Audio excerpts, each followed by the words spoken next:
शुरुआत में हम वेडनेसडे नाम की एक लड़की को देखते हैं जिसका स्कूल में पहला दिन था। इसकी हरकतों और पसंद नापसंद की वजह से ये कोई आम लड़की नहीं लगती थी। स्कूल में आकर जब वो अपने लॉकर को खोलती है तो वहाँ उसे उसका भाई बंधा हुआ मिलता है। वो जैसे ही अपने भाई को पकड़कर खोलने लगती है तो फौरन उसे कुछ ख्याल आने लगते हैं, जिसमें वो उन लड़कों को देखती है जिन्होंने उसके भाई को यहाँ बंद किया। वो यहाँ से उन लड़कों के पास जाती है उन्हें सबक सिखाने के लिए, जो पूल में तैरने की प्रैक्टिस कर रही थी। वहाँ वो पूल में बहुत सारी मछलियों को छोड़ देती है जो काटती है। अब सारे बच्चे तो पूल से बाहर आ जाते हैं मगर एक बच्चा नहीं आ पाता और एक मछली उसकी टांग पर काट ली। उसकी हरकत के बाद स्कूल वाले उसे निकाल देते हैं। उसने पहली बार ऐसे नहीं किया था, बल्कि अब से पहले भी वो बहुत सारे स्कूल से निकाली जा चुकी थी, तो इसीलिए उसके माँ बाप उसे एक अकेडमी में ले जा रहे थे क्योंकि वहाँ वेडनेसडे जैसे बच्चे ही पढ़ते थे, मतलब कि जिनकी हरकतें सबसे हटके होती थी। और वो वहाँ जाना तो नहीं चाहती थी मगर मजबूरन उसे जाना ही पड़ता है। अकेडमी के पास वाले जंगल का सीन देखते हैं जहाँ एक शिकारी शिकार करने आया था। वो जंगल के काफी अंदर जाकर एक जगह पर बैठकर चाय पीने लगता है मगर तभी कोई चीज अचानक से आकर उस पर हमला कर देती है और बड़ी बेरहमी से उसे मार देती है। वेडनेसडे और उसके माँ बाप अकेडमी पहुंचकर वहाँ के प्रिंसिपल के पास जाते हैं। ये प्रिंसिपल भी वेडनेसडे की तरह ही आउटकास्ट होती है। आउटकास्ट में जलपरी, वेयरवुल्व्स, वैम्पायर्स, चुड़ैल और ऐसे लोग शामिल थे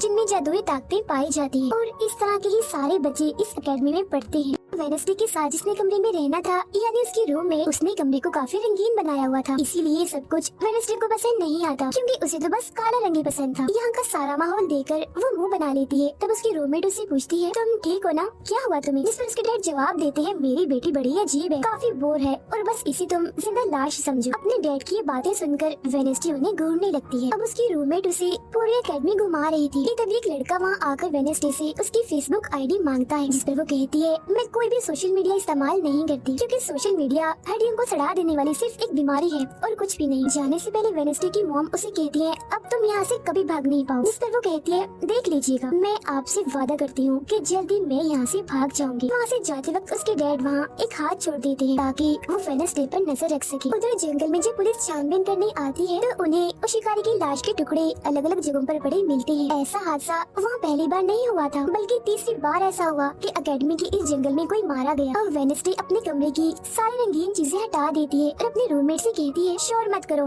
कमरे में शांति बनाओ क्योंकि ये मेरे नॉवल लिखने का वक्त। मगर वो तो गाना लगाकर डांस करने लगती है, जिससे वेडनेसडे को गुस्सा आ गया था और वो उसे गाना बंद करने को कहती है। तो वो रूममेट अपने पंजे दिखाकर उसे डराने लगती है क्योंकि वो थी एक वेयरवुल्फ, मतलब कि आधी इंसान और आधी वुल्फ। तभी इधर एक टीचर आती है जो काफी अच्छी थी और वो वेडनेसडे को वेलकम के तौर पर एक फुल गिफ्ट देती। अब अगले दिन जब वेडनेसडे कहीं जा रही थी तो उसके डैड का छुड़ा हुआ वो हाथ छुप छुप कर उसे देख रहा था और फिर तभी उसके ऊपर एक स्टैचू गिरने वाला था मगर बिल्कुल ठीक वक्त पर एक लड़का जिसका नाम जेवियर है उसे बचा लेता, लेकिन इस हड़बड़ी में वो बेहोश हो गई थी। और जब उसे होश आती है तो बजाय जेवियर का शुक्रिया अदा करने की वो उसे कहती है कि मुझसे ये उम्मीद मत रखना कि मैं तुम्हारी शुक्रगुजार रहूंगी क्योंकि तुमने मुझे बचाकर गड़बड़ कर दी, मेरी इतनी अच्छी मौत को टाल दिया। तब जेवियर कहता है, मैं तुम्हें काफी पहले से जानता हूँ, जब हम 10 साल के थे तब हमारी मुलाकात हुई थी, हम दोनों खेल रहे थे तो मैं जाकर एक ताबूत में छुप गया, लोग मुझे जलाने ही वाले थे मगर तुमने मेरी जान बचा ली और आज मैंने तुम्हारी जान बचाकर हिसाब बराबर कर। वेडनेसडे जब अपने कमरे में आती है तो उसे अपने बेड पर कुछ महसूस होता है। वो जैसे बिस्तर हटाती है तो वहाँ उस हाथ को देकर फौरन उसे पकड़ लेती है और पूछती है, तुम कौन हो और यहाँ क्या कर रही हो? जिस पर वो कहता है, मुझे तुम्हारे डैड ने तुम पर नजर रखने को कहा है, वही मुझे यहाँ पर छोड़ कर गए हैं। और वो उसे कहती है, मगर आज के बाद तुम मेरे लिए काम करोगी वरना मैं तुम्हें हमेशा हमेशा के लिए दराज में बंद कर दूंगी। तो वो इस चीज के लिए मान जाता है कि ठीक है, मैं हर तरह से तुम्हारी मदद करूँगा। अगले दिन प्रिंसिपल वेडनेसडे को एक दिमागी डॉक्टर के पास ले जाती है क्योंकि उन्हें भी ऐसा महसूस हुआ था कि वेडनेसडे का दिमागी तवाज़ुन कुछ ठीक नहीं है। मगर वो वहाँ कोई बहाना बनाकर हाथ की मदद से खिड़की खोलती है और वहाँ से भाग जाती। भागते हुए वो एक आदमी से टकरा जाती है जिससे फौरन उसे ख्याल आता है, जिसमें वो देखती है कि इस आदमी का अभी एक्सीडेंट होने वाला है जिसमें वो मर गया है बड़ी बेरहमी से। मगर वो इस बारे में उस आदमी को कुछ नहीं बताती क्योंकि उसे खून खराबा बहुत पसंद। वो एक होटल में जाती है जहाँ उसकी मुलाकात एक वेटर से होती है। वो काफी परेशान दिख रहा था क्योंकि उसकी कॉफी मशीन खराब हो गई। वेडनेसडे उसे कहती है, मैं तुम्हारी कॉफी मशीन ठीक कर सकती, लेकिन इसके बदले तुम्हें मुझे स्टेशन पर छोड़ना होगा, जिसके लिए वो मान भी जाता है और वेडनेसडे उसकी मशीन ठीक कर देती है। इसमें वो कहता है, बस थोड़ा सा इंतजार करो, मेरी शिफ्ट खत्म होने वाली है, फिर हम चलते। और वेडनेसडे जब वहाँ बैठी इंतजार कर रही थी कि तभी कुछ शरारती लड़की आकर उसे परेशान करने लगती है, जिससे उसे गुस्सा आ गया था और वो उन लड़कों को अकेले ही काफी मारती है और अच्छा सबक सिखाती है। अब इतनी ही देर में उस वेटर के डैड जो पुलिस ऑफिसर थे वहाँ वहाँ आ जाते हैं। तोड़फोड़ देखकर जब वो अपने बेटे से इस बारे में पूछते हैं तो वो कहता है कुछ नहीं, बस वो लड़के कस्टमर्स को परेशान कर रहे थे तो इसने उन्हें अच्छा सबक सिखा दिया। तभी यहाँ अकेडमी की प्रिंसिपल भी आ जाती है, उनसे सॉरी बोलकर वेडनेसडे को यहाँ से ले जाती है। रास्ते में वो उस पर काफी गुस्सा करती है कि आखिर तुमने कैसे अकेडमी से भागने की कोशिश की। तभी उन्हें रास्ते में एक एक्सीडेंट हुआ नजर आता है जो उसी आदमी का था जिससे वेडनेसडे टकराई थी, जो देख प्रिंसिपल घबरा जाती है। कहती है मेरी दुआ है ड्राइवर को कुछ ना हुआ हो, जिस पर वेडनेसडे कहती है वो तो मर गया है और उसकी गर्दन भी टूट गई है। फिर अकेडमी में आने के बाद वेडनेसडे गिटार बजाने लगती है। वो काफी अच्छा बजा रही थी जिसकी धुन प्रिंसिपल के साथ साथ काफी बच्चों को भी पसंद आती है। रूममेट जब कमरे में आती है तो उसकी नजर हाथ पर पड़ती है जिस बारे में वो वेडनेसडे से पूछती है कि ये क्या चीज है, जिस पर वो जवाब देती है कि ये हमारी एडम फैमिली का एक मेंबर है। अब हम एक अनजान लड़के को देखते हैं जो लाइब्रेरी में जाकर एक किताब से एक सफा फाड़ लेता है जिस पर एक तस्वीर बनी हुई। उधर हाथ मीटर के घर पहुंच जाता है जिसे देख वो काफी डर गया था और उसे मारने लगता है। फिर हाथ उसे बैठने का इशारा करके उसे वेडनेसडे का नंबर देता है और उसे फोन करने का कहता है। फिर जब वेटर उसे कॉल करता है तो वो कहती है कि हमारी अकेडमी में एक त्योहार मनाया जाने वाला है जहाँ सभी बच्चे आएंगे। मैं वहाँ से भागने वाली हूँ और अगर तुम मुझे स्टेशन तक पहुँचा दोगे तो मैं तुम्हें काफी अच्छा इनाम दूंगी, जिस पर वो वेटर मान भी जाता है। फिर जब वो त्योहार में जाती है तो देखती है कि प्रिंसिपल की नजर मुझ पर ही है, इसीलिए वो एक आदमी को पैसे देकर प्रिंसिपल का ध्यान भटकाने का कहती है। और वेटर वहाँ आकर वेडनेसडे के जाने से पहले उसे उसके डैड का एक पुलिस रिकॉर्ड तोहफे में देता है जो उसने अपने डैड की फाइल्स में से चुराया था, क्योंकि उसके डैड एक पुलिस ऑफिसर जो थे। अब उस रिकॉर्ड को लेकर जैसे वो यहाँ से जाने लगती है तो तभी वो उस लड़के से टकरा जाती है जिसने बुक में से तस्वीर को फाड़ा था। टकराते ही वेडनेसडे को उस लड़के की मौत के ख्याल आने लगते हैं कि वो थोड़ी देर में मरने वाला है, जो बहुत ही भयानक थी। वो लड़का जंगल की तरफ जाने लगता है तो वेडनेसडे भी उसके पीछे जाती है और कहती है रुक जाओ, जंगल में मत जाओ, तुम्हारी जान को खतरा है, तुम मर जाओगे। मगर तभी वो उसे अपने जादू से उड़ाकर पेड़ पर लगा देता है और कहता है खतरा मुझे नहीं तुम्हें है, बल्कि तुम खुद ही खतरा हो और मैं सब लोगों को तुमसे बचा रहा हूँ। उस दिन स्टैचू को मैंने ही तुम्हारे ऊपर गिराया था। जिसके बाद वो उसे एक तस्वीर दिखाता है और कहता है इस तस्वीर में तुम ही हो जिसे मेरी मॉम ने 25 साल पहले बनाया था। और ये उस वक्त की बात है जब वो इस अकेडमी में पढ़ती थी। मरने से पहले उन्होंने कहा था कि इस लड़की इन्हें तुम्हें मुझे रोकना होगा, नहीं तो तुम इस अकेडमी के साथ साथ पूरी दुनिया को ही तबाह कर दोगी। वो बस वेडनेसडे को मारने ही वाला था कि तभी एक बड़ा सा मॉन्स्टर आकर उस पर हमला कर देता है और बड़ी ही बेरहमी से उसे मार देता है। इसके बाद हम वेडनेसडे को उसके कमरे में देखते हैं क्योंकि उसने यहाँ से भागने के इरादे को खत्म कर दिया था, क्योंकि अब उसके दिमाग में बहुत सारे सवाल थे, जैसे कि मैं इस दुनिया के लिए खतरा कैसे हूँ, एक मॉन्स्टर ने आखिर मेरी जान क्यों बचाई, और साथ ही उसके डैड के खिलाफ पुलिस रिपोर्ट जिसमें उसके डैड के ऊपर एक कत्ल का इल्जाम था। अब अगले दिन पुलिस ऑफिसर वहाँ आते हैं क्योंकि वेडनेसडे ने ये रिपोर्ट लिखवाई थी कि उस अनजान लड़के की मौत मैंने अपनी आंखों से होती हुई देखी जंगल में। मगर पुलिस को वहाँ ना कोई लाश मिलती है और ना ही कोई ठोस सबूत। तो वेडनेसडे से पूछते हैं कि आखिर तुम इतनी रात को जंगल में कर क्या रही थी। इस पर वो कहती है मैंने जंगल में उस लड़की को जाते हुए देखा था और जब मैंने उसका पीछा किया तो देखा कि एक मॉन्स्टर ने आकर उसे मार दिया है, जिसके बाद में बेहोश हो गई। तो फौरन प्रिंसिपल पुलिस ऑफिसर से कहती है उस लड़के का कोई कत्ल नहीं हुआ, वो जिंदा है, बस यहाँ से भाग गया है, इसीलिए आपको वेडनेसडे की बातों का यकीन नहीं करना चाहिए। अक्सर इसे इस तरह के दौरे पड़ते रहते, हम इसका इलाज करवा रहे हैं, जल्दी ये ठीक हो जाएगी। फिर जब प्रिंसिपल वहाँ से जाती है तो वो ऑफिसर से कहती है कि जंगल में कोई तो है जो सबको मार रहा है और उसी ने उस लड़के को भी मारा है। मगर तभी वहाँ वो लड़का आ जाता है जो जिंदा था और बिल्कुल सही सलामत भी। अब अगले दिन जब वेडनेसडे को डॉक्टर के पास ले जाया जाता है तो वो उसे पूछती है कि क्या तुमने ये अफवाह इसलिए फैलाई कि सभी की तवज्जो तुम पर हो जाए, यानी कि तुमने उस लड़के की मौत होते हुए देखा। जिस पर वो कहती है मैं जानती हूँ मैंने क्या देखा है, ओके, मुझे तुम्हें बताने की कोई जरूरत नहीं। अगले दिन उसे पता चलता है कि उसी लड़के को बगैर किसी वजह से अकेडमी से निकाला जा रहा है, इसीलिए वो अपने साथी उस हाथ को उस लड़के के पीछे लगा देती है। अब प्रिंसिपल के कहने पर वेडनेसडे एक एक्टिविटी में हिस्सा लेती है जिस मकसद के लिए वो क्लब ज्वाइन करती है, जहाँ उसके साथ सिर्फ एक ही लड़का था जिसके साथ उसकी दोस्ती हो जाती है। जब हाथ उस लड़के के पीछे जाता है तो देखता है कि वो अपना रूप बदल रहा है, जहाँ पहले वो एक बुरा इंसान और फिर अकेडमी के प्रिंसिपल का रूप ले लेता है। जिसके बाद हाथ आकर ये सारी बात वेडनेसडे को बता देता है। अब जब क्लास शुरू होने वाली थी तो जेवियर उसे कहता है कि मेरी साथ वाली सीट खाली है तो तुम यहाँ बैठ जाओ। तो वो उसके साथ आकर बैठ जाती है। जेवियर यहाँ मकड़ी की तस्वीर बना रहा था और फिर अपने जादू से वो उसे जिंदा भी कर देता है, मगर एक ही झटके में वेडनेसडे उसे मार देती है और उसकी राख उड़ा देती है। अब एक लड़की जो काफी बदतमीज थी और विलन भी थी, उसकी और वेडनेसडे के बीच काफी बहस हो जाती है क्योंकि दोनों ही एक दूसरे से काफी चिढ़ती थी, एक दूसरे को जरा भी पसंद नहीं करती थी। फिर इसके बाद वेडनेसडे अपनी जगह अपने रूममेट को उस क्लब में भेज देती है जहाँ वो एक्टिविटी अपनी बेटी की प्रैक्टिस कर रही थी और खुद वो अकेली ही चली जाती है एकेडमी की उस जंगल में मॉन्स्टर को ढूंढने के लिए। वेडनेसडे को वहाँ उस अनजान लड़के का टूटा हुआ चश्मा भी मिलता है। वही अनजान लड़का जिसे मॉन्स्टर को मारता हुआ इसने देखा था। और अब जैसे ही वो इस चश्मे को छूती है तो लाइब्रेरी में उसे वहाँ एक किताब भी दिखती है। तो वो उस किताब को खोजने लाइब्रेरी में चली जाती है, मगर उसे वहाँ उस तरह की कोई भी किताब नहीं मिलती। जिसके बाद वो चुपके से जेवियर के कमरे में चली जाती है, क्योंकि वो लड़का और जेवियर एक ही कमरे में रहते थे। वेडनेसडे और हाथ यहाँ पर उस किताब को ढूंढ रहे थे, मगर तभी यहाँ जेवियर आ जाता है, जिस वजह से वो बेड के नीचे छुप जाते हैं। तभी जेवियर के पास वो विलन लड़की भी आती है और उसे कहती है, तुम मुझसे क्यों नाराज हो? अच्छा गुस्सा छोड़ो, सुलह कर लो। जिस पर वो मना कर देता है। अब उसके इनकार पर विलन लड़की को लगने लगता है कि ये सब वो वेडनेसडे की वजह से कर रहा है, इसलिए वो कहती है कि कल मैं वेडनेसडे समेत तुम्हारे सभी साथियों की कश्तियों की धज्जियां उड़ाने वाली हूँ। बेड के नीचे छुपे वेडनेसडे और हाथ भी उसकी ये बात सुन लेते। कमरे में वापस आने के बाद वेडनेसडे अपने रूममेट से कहती है कि कल जो कश्तियों की रेस होने वाली है मैं भी उसमें हिस्सा लूँ, और कुछ भी हो जाए उस घमंडी लड़की यानी विलन को मैं हरा कर ही रहूंगी। अब अगले दिन जब रेस शुरू होती है तो बताया जाता है कि इस मुकाबले का कोई भी असूल कानून नहीं है। जो भी टीम सबसे पहले गुफा में जाकर झंडे को लाएगी वही टीम जीत जाएगी। जिसकी फौरन बाद गेम शुरू हो जाती है और विलन भी अपनी चालें चलना शुरू कर देती है। वो अपने एक जलपरी साथी की मदद से एक टीम की कश्ती को तुड़वा देती है, जिससे वो पूरी टीम पानी में गिर जाती है। मगर फिर जब वो जलपरी वेडनेसडे की कश्ती की तरफ आ रही थी तो हाथ उससे पहले ही जाल फेंककर उसे जाल में फंसा लेता है। अब किनारे तक सिर्फ तीन ही टीम्स पहुंच पाती है और जब सारे लोग झंडा लेने अंदर जाते हैं तो रूममेट अपने पंजों से जोकर टीम की कश्ती में छेद कर देती है। फिर सभी के साथ वेडनेसडे जब झंडा लेकर आ रही थी तो उसे ख्याल आता जिसमें वो अपनी जैसी एक लड़की को देखती है जिसके हाथ में किताब थी। होश में आने पर झंडा लेकर वो वापस से कश्ती में चली जाती है। जोकर की कश्ती तो छेद होने की वजह से वहीं पर ही डूब जाती है, जबकि जलपरी दोबारा से वेडनेसडे की कश्ती पर हमला करने लगती है, मगर हाथ पानी में जाकर जलपरी को जोर से मुक्का मार। अब वेडनेसडे अपनी कश्ती से बहुत सारे तीर निकाल कर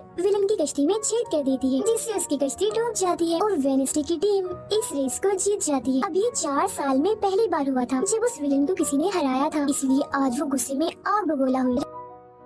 रात के वक्त वेडनेसडे एक स्टैचू के पास जाती है जिसके हाथ में एक किताब थी। किताब पर लिखी एक पहेली को जैसे ही वो सुलझाती है तो वहाँ एक रास्ता खुल जाता है। जैसे ही उसके अंदर जाती है तो देखती है कि यहाँ उसके मॉम डैड के अलावा और भी बहुत सारे लोगों की तस्वीरें लगी हुई हैं। उसे वहाँ वो किताब भी मिल जाती है जिसकी वो तलाश कर रही थी, मगर जैसे ही वो उस किताब को वहाँ से लेकर जा रही थी कि तभी अचानक से कोई आकर उस पर हमला कर देता है, जिससे वो बेहोश हो जाती है। अब उसे जैसे ही होश आती है तो देखती है कि उसे कुछ लोगों ने बंदी बनाया हुआ है जिन्होंने मास्क भी लगाए हुए थे, मगर उनकी आवाज सुनते ही वेडनेसडे उन्हें पहचान लेती है और कहती है कि मैंने तुम्हें पहचान लिया है, तुम अपने अपने मास्क हटा सकते हो। असल में ये लोग और कोई नहीं बल्कि विलन और उसके साथी थे। इसी दौरान वो अपनी रस्सी भी खोल चुकी थी और वहाँ से जाने लगती है, मगर जाते जाते वो कहती है तुम सब छोटे बच्चे हो, अगवा करना भी तुम्हें ठीक से नहीं आता। वापस आने के बाद वो उस तस्वीर को किताब पर लगाकर मुकम्मल करती है जिसे उस लड़के ने किताब से फाड़ लिया था और वो उसे पढ़ने लगती है। अब अगले दिन प्रिंसिपल सभी बच्चों को एक प्रोजेक्ट देती है जिसमें उन्हें शहर की सारी दुकानों पर जाकर काम करना था। शहर पहुँचने के बाद वेडनेसडे जेवियर को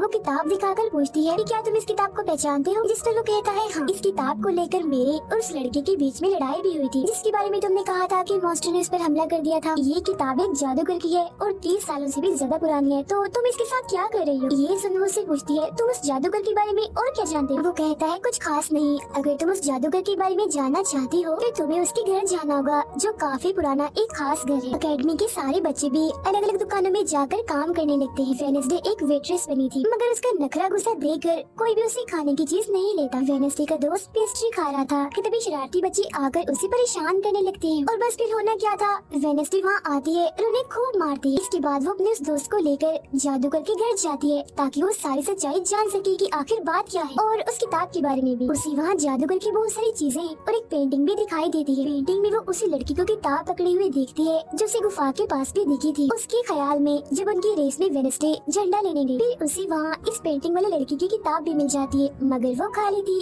क्योंकि वो नकली थी। इतनी ही देर में वहाँ एक औरत आती है तो वेडनेसडे उसे असली किताब के बारे में पूछती है, जिस पर वो कहती है कि वो किताब तो चोरी हो गई थी और इस वक्त तुम जहाँ खड़ी हो ये भी उस जादूगर का असली घर नहीं है। इसके बाद वेडनेसडे वेटर से मिलने उसकी होटल जाती है और उससे जादूगर के असली घर के बारे में पूछती है तो वो उसे असली घर के बारे में बता भी देता है, जहाँ से वेडनेसडे अकेली उस घर में चली जाती है। वहाँ उसे एक बूढ़ा आदमी मिलता है जो उसे कहता है ये मेरी जगह है, मेरा घर है, निकलो यहाँ से। तभी सुन वेडनेसडे का साथी वो हाथ उसके मुंह पर ही हमला कर देता है, जिससे डरकर वो आदमी वहाँ से भाग जाता है और वेडनेसडे को यहाँ से कुछ नहीं मिलता, इसलिए वो यहाँ से जाने लगती है। मगर जब वो दरवाजे से बाहर जाती है तो फौरन उसे ख्याल आता है, जिसमें वो देखती है कि वो जादूगर एक लड़की को चुड़ैल साबित करके इस घर में बंद कर देता है, जहाँ उससे पहले और भी बहुत सारे लोग बंधे हुए थे। ये सारे लोग आउटकास्ट के थे, यानी कोई वेम्पायर था, कोई जलपरी, कोई वेयरवुल्फ तो कोई चुड़ैल, इसीलिए जादूगर इन सबको शैतान समझता था। इस तरह के सभी लोगों को यहाँ कैद करने के बाद वो इस पूरे घर में आग लगा देता है। वो बच्चे जिसे जादूगर ने चुड़ैल साबित किया था, वो अपनी मम को आजाद करने की कोशिश करती है, मगर नहीं कर पाती, क्योंकि सभी लोगों को जंजीर की मदद से जमीन के साथ बांधा हुआ था। सिर्फ वो बच्ची ही आजाद थी, इसीलिए अपनी माँ के कहने पर उसे बेसमेंट के जरिए वहाँ से भागना पड़ता है। जिसके बाद वो जादूगर जो बेहद ही जालिम था, सभी आउटकास्ट के लोगों को जला देता है। वो लड़की वेडनेसडे के पास आती है और कहती है वो बहुत ही जालिम है, हम सबको मार देगा। तब इतनी ही देर में वो जादूगर भी वहाँ आ जाता है, जिससे वेडनेसडे डर जाती है और वापस से होश में, मतलब कि मौजूदा वक्त में आ जाती है। होश में आते वो हाथ से कहती है मैंने उस लड़की को देख लिया, उसने मुझसे बात भी की, मुझे लगता है वो मेरे खानदान की कोई मेंबर है। तभी यहाँ जंगल वाला मॉन्स्टर आकर इस घर पर हमला कर देता है, मगर जब उसकी नजर वेडनेसडे पर जाती है तो वो यहाँ से भाग जाता है।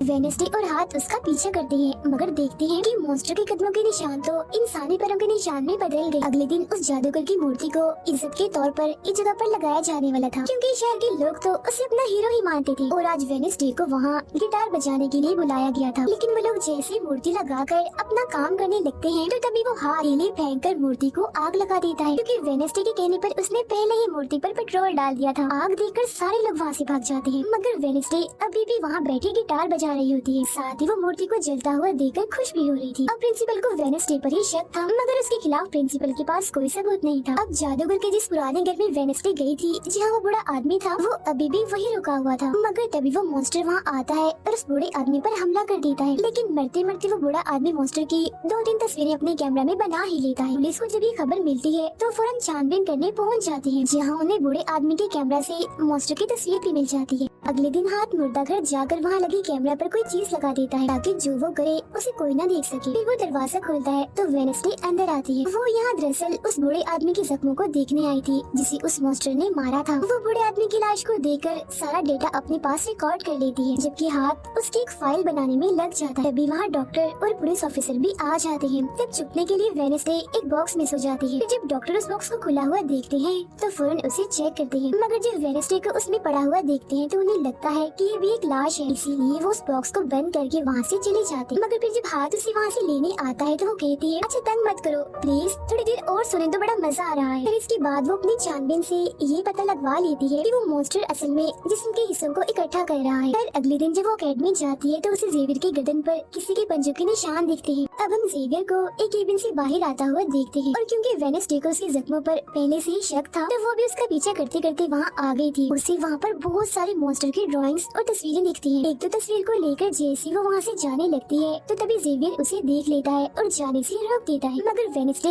उसका ध्यान भटकाने के लिए उसे बस एक ही बात कह देती है कि क्या तुम आज रात होने वाली डांस पार्टी में मेरे साथ चलोगे। जिसके बाद वो जेवियर की बनाई मॉन्स्टर की ड्राइंग्स ले जाकर पुलिस ऑफिसर को दे देती है, जिस पर वो कहते हैं इससे हम किसी को भी नहीं पकड़ सकते, कोई ठोस सबूत लेकर आओ। अब वेडनेसडे अपनी सारी रिसर्च को अपने दोस्त के सामने रख देती है ताकि वो उसकी मदद कर सके। उनमें से एक ड्राइंग को देखकर उसका दोस्त कहता है कि मैं इस जगह के बारे में जानता हूँ। जिसके बाद वो वेडनेसडे को उस जगह पर ले जाता है, जो एक गुफा थी, जिसके अंदर जाकर उन्हें बहुत सारी हड्डियाँ और एक हथकड़ी भी मिलती है। थोड़ा छानबीन करने पर उसे वहाँ एक नोकदार बड़ा सा नाखून भी मिलता है, जिसे वो अपने पास रख लेती है। जिसके बाद वो जेवियर के पेंटिंग वाले केबिन में जाती है और डस्टबिन से एक कपड़ा जिस पर खून लगा हुआ था उसे निकाल कर अपने पास रख लेती है। जैसे वो वहाँ से जाने लगती है तो तभी वहाँ जेवियर आ जाता है और उसे पूछता है तुम यहाँ मेरे केबिन में क्या कर रही हो। उसकी बात डालकर वो उसे पूछती है ये जो चोट तुम्हारी गर्दन पर है ये तुम्हें कैसे लगी। तब वो बताता है कि पिछले कुछ दिनों से ये मॉन्स्टर मेरे सपनों में आ रहा है, इसीलिए मैं इसकी ड्राइंग्स बनाता हूँ। मगर एक दिन मैंने अपने जादू पर से कंट्रोल खो दिया और ड्राइंग के अंदर से मॉन्स्टर की पंजे निकलकर मुझे नोच लिया। लेकिन अब क्योंकि वेडनेसडे उस पर शक कर रही थी इसलिए वो उस पर काफी गुस्सा करता है और फौरन उसे यहाँ से जाने का कहता है। अब वेडनेसडे वो खून लगा कपड़ा और नाखून जाकर पुलिस ऑफिसर को दे देती है और कहती है ये लो ठोस सबूत और बेशक डीएनए टेस्ट करवा लो, मेरे ख्याल से इतना सबूत काफी होगा, है ना।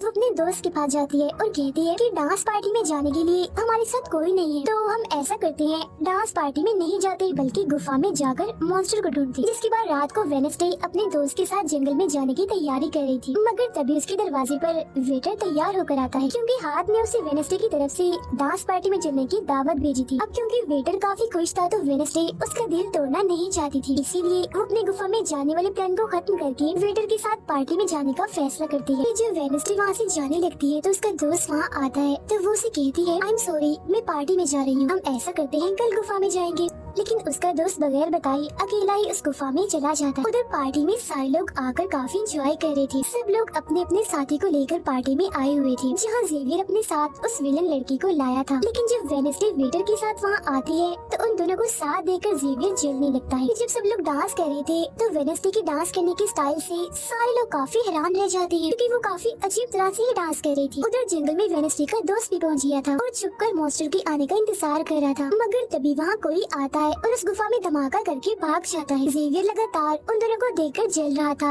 इसलिए वो विलन लड़की से कहता है कि तुम अपना लॉकेट उतारो और अपने जेल परी से मेरे लिए मदद मांगो ताकि मैं वेडनेसडे को भूल जाऊं। जिस विलन लड़की भड़क जाती है और उसे कहती है कि तुम तो पहले ये कहते फिर रहे थे कि मैंने अपने जेल परी से तुम्हें अपने काबू में किया है और अब तुम्हें किसी को बुलाने के लिए मेरी ही मदद चाहिए। तभी बाहर शरारती लड़कों का ग्रुप टैंकर लेकर आता है और डांसिंग क्लब के पंप में वो बड़ा सा पाइप लगा देते हैं और फिर तभी अचानक उस पार्टी में खून की बारिश होने लगती है, क्योंकि जो टैंकर वो शरारती लड़के लाए थे जिसका पाइप उन्होंने लगाया था उसमें दरअसल खून था। ये देख सारे लोग घबरा जाते हैं और पार्टी से भागने लगते हैं, मगर वेडनेसडे वहीं खड़ी रहती है, क्योंकि उसे तो अब और मजा आ रहा था, क्योंकि वो बारिश खून की नहीं बल्कि कलर की थी, जिसमें वो काफी एंजॉय कर रही थी। तभी वेडनेसडे को ख्याल आता है जिसमें वो देखती है कि उसका दोस्त अकेला ही जंगल में चला गया है, जहाँ वो मुसीबत में है, उसकी जान खतरे में है, इसलिए वो जंगल की तरफ उसे बचाने के लिए भाग जाती है। उसके दोस्त के पीछे दरअसल वो मॉन्स्टर पड़ गया था, जिससे बचकर वो भाग रहा था। वो मॉन्स्टर एक बार उस पर हमला करता ही है कि तभी वेडनेसडे उसे ढूंढते हुए वहाँ आ जाती है। तब मॉन्स्टर उसे देखकर वहाँ से भाग जाता है। वो अपने दोस्त को बेहोश पड़ा हुआ देखकर काफी घबरा जाती है। इतनी ही देर में उसकी टीचर भी उसका पीछा करते करते वहाँ आ गई थी, जिसके बाद उसके दोस्त को हॉस्पिटल ले जाया जाता है और वेडनेसडे खुद वापस अपने एकेडमी में आ जाती है, जहाँ वो अपने डैड पर लगे इल्जाम को सुलझाने की कोशिश कर रही थी कि आखिर सच क्या। एकेडमी में सारे माँ बाप अपने बच्चों से मिलने आते हैं, क्योंकि आज मीटिंग थी। प्रिंसिपल सबको बताती है कि वेडनेसडे के दोस्त की हालत में सुधार हो रहा है, कुछ दिन के बाद ठीक होकर वो वापस आ जाएगा। मगर दूर खड़ी वेडनेसडे अपने रूममेट को बताती है कि ये झूठ है, वो तो कोमा में है बेचारा। तभी यहाँ दोनों के माँ बाप आ जाते हैं और ये उनसे मिलने चली जाती है। वेडनेसडे अपने मॉम डैड को बताती है कि जब से आपने मुझे यहाँ छोड़ा है मेरे ऊपर बहुत सारे हमले हुए हैं। अब इन सभी को अपनी अपनी फैमिली से मिलता हुआ दूर खड़ी जेवियर और विलन लड़की देख रहे हैं, क्योंकि उनकी मॉम डैड आज भी नहीं आई। अब विलन लड़की सुधर गई होती है, साथ ही उसकी जेवियर के साथ दोस्ती भी हो गई थी, तो अब से हम उसे जेवियर की दोस्त कहें। तब इतनी ही देर में उसकी मॉम भी इधर आ जाती है, जिसे देखकर वो काफी हैरान थी। वेडनेसडे के माँ बाप प्रिंसिपल से मिलते हैं तो वो कहते हैं कि वेडनेसडे काफी अजीब तरह से सबसे पेश आती है, इसे डॉक्टर के पास ले जाए इलाज करवाने के लिए। अब इससे पहले वहाँ उसके माँ बाप कुछ कहते फौरन वो बोल पड़ती है कि रुकिए जरा डैड, मैं आपसे कुछ पूछना चाहती हूँ। ये देखिए एक लड़का जिसका नाम गैरेट है, इसके कत्ल का इल्जाम आपके सर पर क्यों है और ये कौन था? तो वेडनेसडे की मॉम उसे कुछ भी बताने से इनकार कर देती है, तो वो अपनी मॉम को ये कहकर यहाँ से चली जाती है कि मत बताइए, बाकी सबूत मैं खुद ढूंढ लूँ। वो सीधा जाती है हॉस्पिटल अपने दोस्त से मिलने, जहाँ उसका ख्याल वेडनेसडे का साथी हाथ रख रहा था। अब पता चलता है कि डॉक्टर ने अपनी जान ले ली और ये डॉक्टर वही था जिसके मुर्दा खाने से वेडनेसडे बूढ़े आदमी की लाश को देखने आई। मरने से पहले डॉक्टर ने एक खत भी छोड़ा था जिसमें लिखा हुआ था कि मैं गैरेट के केस पर शर्मिंदा हूँ, क्योंकि मैंने उसकी झूठी रिपोर्ट बनाई थी। अब जब सारे लोग खाना खा रहे थे तो तभी वहाँ पुलिस ऑफिसर आकर वेडनेसडे के डैड को पकड़ लेता है और कहता है कि गैरेट की मौत के इल्जाम में तुम्हें गिरफ्तार किया जा रहा है। जेल में वेडनेसडे अपने डैड से मिलने जाती है, पूछती है कि बताएं गैरेट से आपका क्या वास्ता। तो वो बताते हैं कि गैरेट तुम्हारी मॉम से बहुत प्यार करता था, फिर एक दिन जब तुम्हारी मॉम और मैं साथ थे तो गैरेट ने आकर मुझ पर हमला कर दिया। मैंने अपना काफी बचाव किया, जिस दौरान गलती से उसकी मौत हो गई। ये सुन वेडनेसडे को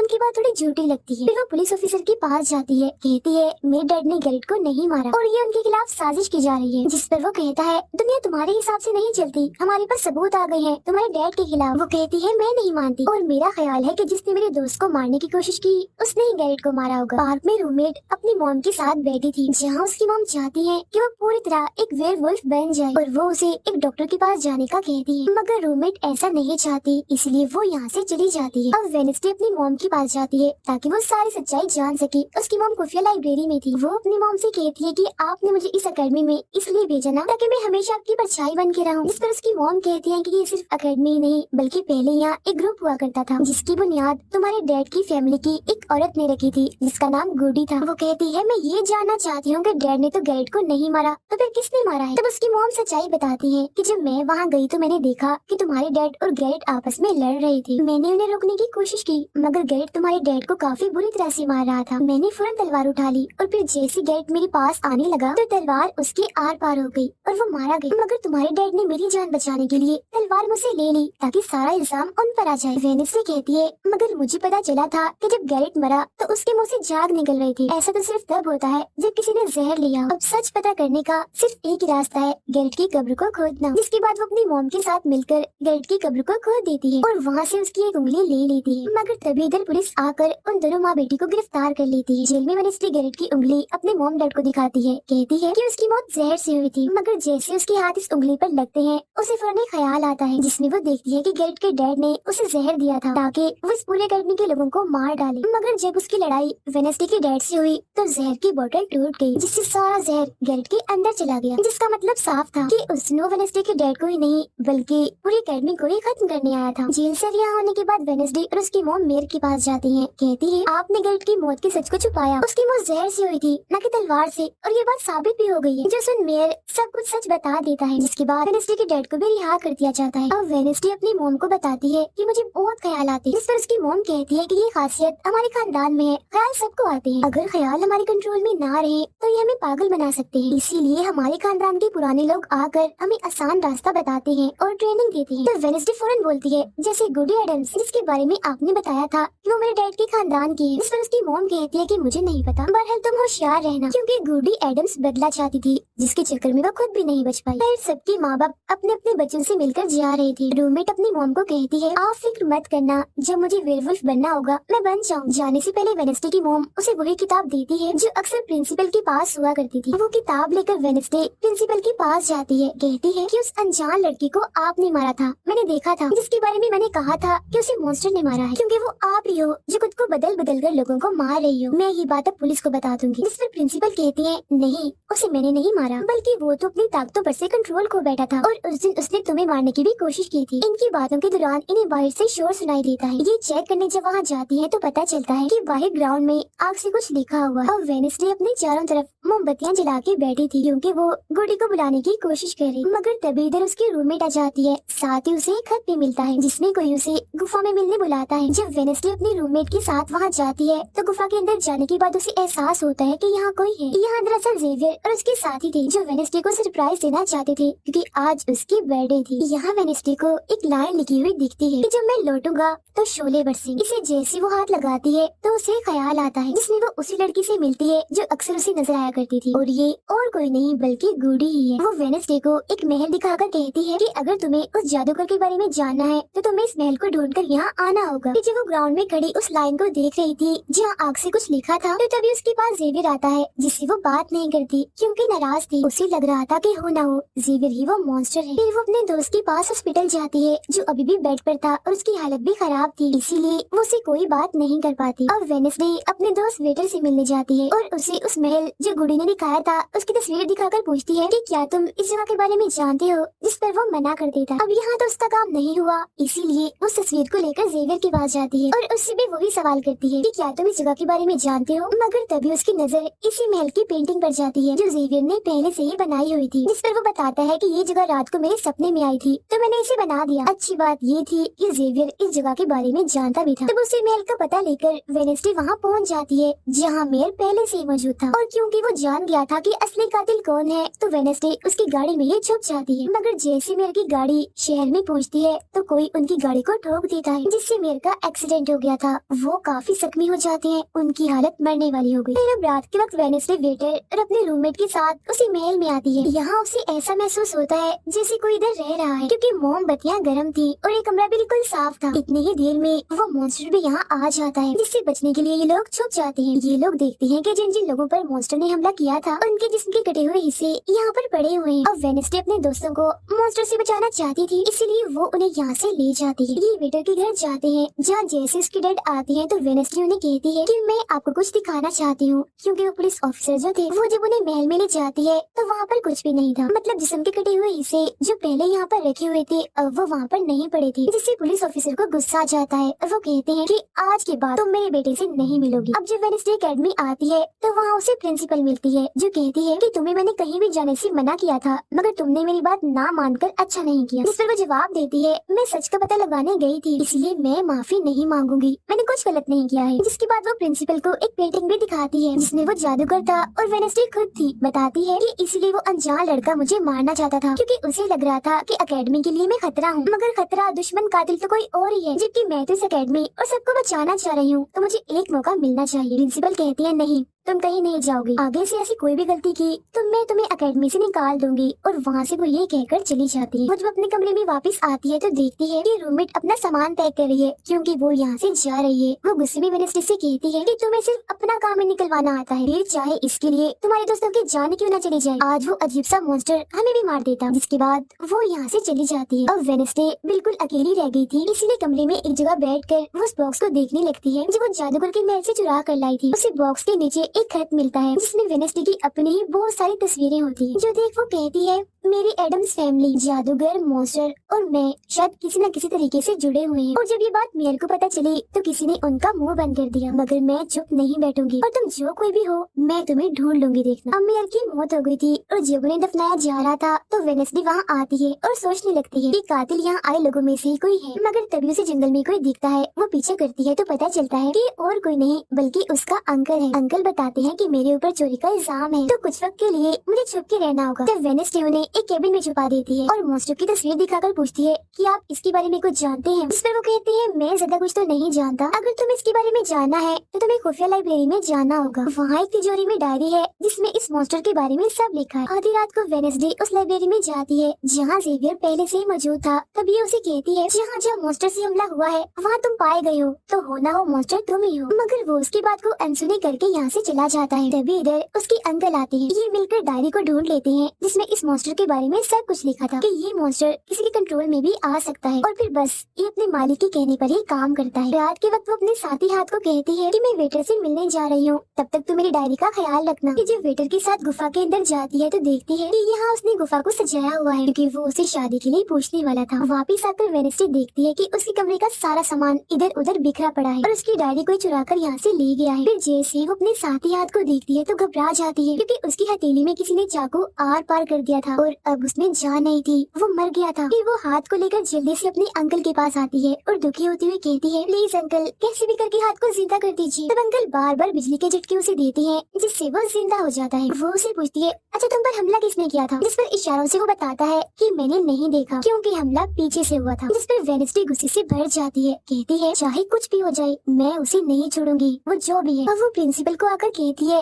किसी ने मेरे कमरे में तोड़ फोड़ कर दी है, साथ ही कोई इस डायरी को भी चुरा कर ले गया है। वो कहती है वो डायरी तो खुफिया लाइब्रेरी में थी तो तुम्हारे पास कैसे आई, तुम ऐसी हरकतें मत करो कि एकेडमी को बंद करना पड़े, ऐसा मैं होने नहीं दूंगी। फिर जब वेडनेसडे वहाँ से जा रही थी तो तभी उसके पास उसके साथी आते हैं और उसे जानकारी देते हैं कि गैरेट जिसकी मौत का इल्जाम तुम्हारे डैड पर था उसकी मॉम को किसी ने डबोकर मारा था और मरने से पहले उनकी सारी प्रॉपर्टी एक डॉक्टर ने हथिया ली थी। डॉक्टर नाम सुनकर वेडनेसडे को दिमागी डॉक्टर पर शक होता है, इसीलिए वो सीधा उनके पास जाती है। कहती है कि मैं जानती हूँ आपके अंदर गैरेट की मॉम की आत्मा है जो सबसे अपनी मौत का बदला लेना चाहती है, अब बस कर दो तुम्हारा खेल खत्म हुआ। इसके बाद वो यहाँ से चली जाती है। ये सारी बातें सुन डॉक्टर को जरा भी समझ नहीं आती कि क्या बोल रही थी, इसीलिए वो फौरन प्रिंसिपल को कॉल करती है। कहती है वेडनेसडे आई थी, उसका बर्ताव काफी अजीब था, उल्टी उल्टी बातें कर रही थी वो। अब तभी यहाँ मॉन्स्टर आ जाता है जो डॉक्टर पर हमला करके उन्हें मार देता है। अब डॉक्टर तो मर गई थी, इसीलिए वेडनेसडे की शक की सुई अब जेवियर पर आ जाती है, इसीलिए वो उससे मिलने उसके कैबिन में जाती है। यहाँ उसे मरे हुए लोगों का सामान भी मिलता है जिससे उसका शक और पक्का हो जाता है। अब तभी इधर पुलिस भी आकर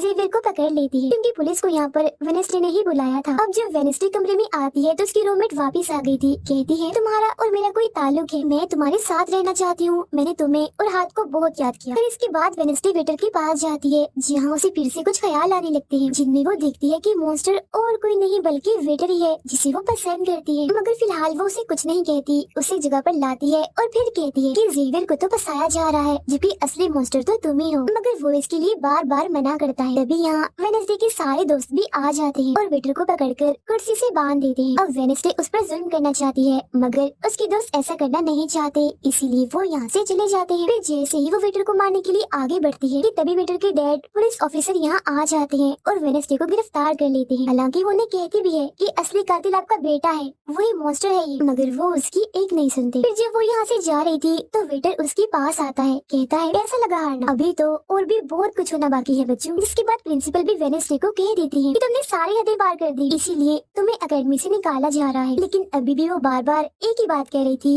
कि वेटर ही असली मॉन्स्टर है, मगर फिर भी वो उसकी एक नहीं सुनती और जाने का कहती है। तब आखिरी बार वेडनेसडे जेवियर से मिलने जाती है, जो जेल में बंद था और उससे नाराज भी था क्योंकि वेडनेसडे ने ही उसे पुलिस के हवाले किया था। हालांकि वो उसे बताती भी है कि मॉन्स्टर वेटर है और उसने मेरे जरिए तुम्हें फंसाया है। वो उसकी एक नहीं सुनता, कह देता है इस सारी मुसीबत की जड़ तुम हो, अगर तुम ये एकेडमी छोड़ के चली जाओगी तो कुछ भी गलत नहीं होगा। ये बात सुनने के बाद वो एक सेकंड भी नहीं रुकती और यहाँ से चली जाती है। वो अपने कमरे में आकर अपना सारा सामान पैक करती है, जिसके बाद वो सभी से आखिरी मुलाकात करती है। सबसे आखिर में वो अपने दोस्त से मिलने हॉस्पिटल में जाती है, कहती है मैं तो जा रही हूँ, तुम अपना ख्याल रखना और हाँ बाहर मत निकलना, बाहर मॉन्स्टर हो सकता है। और उस दिन गुफा में धमाका करने वाला और कोई नहीं बल्कि प्रिंसिपल ही थी। जिस तरह कहता है नहीं, धमाका करने वाले के जूते लाल थे, जबकि प्रिंसिपल कभी भी लाल जूते नहीं पहनती। ये बात सुनकर वेडनेसडे को पता चल जाता है कि असली कातिल कौन है। वो अपनी उसी टीचर के पास जाती है जिसे सब पसंद करते थे और कहती है बाकी लोग तो बिना वजह मारे गए हैं, जबकि असली कातिल तो तुम ही हो। तुमने ही वेटर को अपने कंट्रोल में करके उसे मॉन्स्टर बनाया और धीरे धीरे उसे अपना गुलाम बना लिया, अपने इशारों पर नचाकर लोगों को उसके जरिए मरवाया। तभी यहाँ वेटर भी आ जाता है, जिसे वो टीचर कहती है जल्दी करो, वेडनेसडे को मार दो। लेकिन दरअसल की वेटर नहीं थी बल्कि प्रिंसिपल थी, जो रूप बदल कर यहाँ पर आई थी। और अब टीचर प्रिंसिपल के गले में जहर का इंजेक्शन घुसा देती है, जिसे प्रिंसिपल बेचारी मारी जाती है। फिर वो वेडनेसडे को भी बांध कर जादूगर की गुफा में ले आती है। गुफा में आकर वेडनेसडे को पता चल जाता है कि जिन मरे हुए लोगों के जिस्म के हिस्सों को इकट्ठा किया गया था वो दरअसल जादूगर को दोबारा से जिंदा करने के लिए किए गए थे। तभी यहाँ टीचर जो असली विलन थी वेडनेसडे को बताती है कि जब गुडी ने जादूगर को मारा था तो गुडी ने अपने खून से जादूगर की कब्र पर एक ताला लगा दिया था और अब जादूगर को जिंदा करने के लिए हमें गुडी की फैमिली मतलब एडम्स फैमिली के ही किसी इंसान का खून चाहिए, साथ ही पूरे चांद की रात भी हो। और अब हमें ये सुनहरी मौका मिल गया है जादूगर को जिंदा करने का, क्योंकि एडम्स फैमिली से तुम हो और आज पूरे चांद की रात भी है, हम तुम्हारा खून लेंगे। जिसके बाद टीचर वेडनेसडे के हाथ पर कट लगा देती है, जिससे उसका खून निकलने लगता है। फिर वो उसके खून से जादूगर की कब्र का ताला खोल देती है और फिर अगले ही पल जादूगर भी जिंदा होकर अपनी कब्र से बाहर आ जाता है। बाहर आते ही वो वेडनेसडे को चाकू मार देता है, जिससे वो जख्मी हो जाती है। इसके बाद वो एकेडमी को खत्म करने के लिए चला जाता है। अब तभी यहाँ गुडी एडम्स आती है और वेडनेसडे को बिल्कुल ठीक कर देती है, मतलब कि उसके जख्म, और कहती है मैंने तुम्हें ठीक तो कर दिया है, मगर अब के बाद मैं तुम्हें नजर नहीं आऊंगी। जंगल की रास्ते से जब वेडनेसडे जा रही थी तो तभी उसके सामने वेटर आ जाता है। उसे टीचर कंट्रोल कर रही थी, इसीलिए वो मॉन्स्टर बनकर उस पर हमला कर देता है। वो बस उसे मारने ही वाला था कि तभी यहाँ एक वेयरवुल्फ आ जाती है, जो और कोई नहीं बल्कि रूममेट थी, जो आज पहली बार वेयरवुल्फ बनी थी, वो भी सिर्फ वेडनेसडे को बचाने के लिए। यहाँ वेयरवुल्फ और मॉन्स्टर के बीच काफी खतरनाक लड़ाई होती है, जिसमें वेयरवुल्फ मॉन्स्टर पर भारी पड़ रही थी और उसे काफी मारती है, अच्छा मजा चखाती है। इसके बाद वेडनेसडे जादूगर से लड़ने उसे रोकने के लिए एकेडमी में आ जाती है, जहाँ वेडनेसडे को बचाने के लिए जेवियर पहुँच जाता है। अब जैसे जादूगर जेवियर को मारने वाला था तो तभी सामने वेडनेसडे आ गई थी और वो बेचारी खुद जख्मी हो जाती है, मगर फिर भी वो जेवियर को कहती है कि तुम यहाँ से जाओ और बाकी एकेडमी वालों को बाहर निकालो, क्योंकि ये हम जैसे आउटकास्ट के लोगों को नहीं छोड़ेगा। जिसके बाद वो फिर से खड़ी हो जाती है, उसकी हाथ में तलवार भी थी, जिसकी मदद से वो जादूगर से लड़ती है, मगर जादूगर काफी ताकतवर था, इसीलिए वो उसके सामने नहीं टिक पाती। वो बस उसे मारने ही वाला था कि तभी इधर जेवियर की दोस्त आकर जादूगर का ध्यान भटका देती है, जिस दौरान मौका देकर वेडनेसडे उठती है और तलवार के एक टुकड़े को जादूगर के दिल के आर पार कर देती है, क्योंकि ऐसा उसे गुडी एडम्स ने करने को कहा था। जी हाँ, जादूगर एक बार फिर से मर जाता है और उन्हें उसका जिस्म जलने लगता है और राख बनकर उड़ जाता है। जादूगर के मरते ही यहाँ वो टीचर आ जाती है, जिसके हाथ में गन थी, जिसे वो वेडनेसडे पर तान देती है क्योंकि वो उसे मारना चाहती है। मगर तभी यहाँ वेडनेसडे का दोस्त भी आ गया था, जिसके पास बहुत सारी मधुमक्खियाँ थी। वो उन सभी मधुमक्खियों को टीचर पर छोड़ देता है, जिससे उसका भी काम तमाम हो जाता है। जब वेडनेसडे अपने मिशन में कामयाब होकर बाहर आती है, जहाँ सारे लोग खड़े थे, तो वो वहाँ अपने रूममेट को भी देखती है, जो अब वेयरवुल्फ से अपने असली रूप में आ गई थी। यहाँ वो दोनों पहली बार गले मिलती है, मगर हैरत, अब वेडनेसडे को कोई भी ख्याल नहीं आ रहा था। कुछ वक्त के बाद वेडनेसडे अपना नॉवल भी पूरा कर लेती है, मगर वो इसका एंड नहीं करती, यानी कि उसे खत्म नहीं करती और आगे बस एक सवालिया निशानी छोड़ देती है। वो जेवियर से मिलने जाती है, जहाँ वो उसे गिफ्ट देता है, जिसमें मोबाइल था। वो इस गिफ्ट को ले तो लेती है, मगर कुछ नहीं कहती और वहाँ से चली जाती है। फिर जब वो अपनी गाड़ी में थी तो उसके पास मैसेज आता है जिसमें उसकी कुछ तस्वीरें थी और साथ ही ये मैसेज भी था कि मैंने तुम पर नजर रखी हुई है, जिससे वो सोच में पड़ जाती है कि टीचर तो मर गई है, मगर अब उसके बाद ये कौन है जो सब कर रहा है। इसी सोच में वो अपने घर के लिए निकल जाती है। जिसके बाद हम पुलिस की गाड़ी को देखते हैं, इसमें वो वेटर को बांध कर कहीं ले जा रहे थे क्योंकि उन्हें भी पता चल गया था कि यही असली मॉन्स्टर है, इसे बस कोई कंट्रोल करता है। मगर तभी अचानक से वेटर दोबारा मॉन्स्टर बन जाता है और सभी पुलिस वालों को मार देता है। इसका मतलब ये था कि टीचर की तरह अभी भी कोई है जो इसे कंट्रोल कर रहा है और वो लोगों को मरवाता रहेगा इसके जरिए। और ये अनजान इंसान वही हो सकता है जिसने वेडनेसडे को मैसेज किया, यानी कि अभी भी कोई है जो एकेडमी को बंद करवाने में लगा है और मॉन्स्टर के जरिए खून खराबा कत्ल होना आम ही रहेगा। और इसी के साथ ही ये सीजन इधर ही खत्म हो जाता है।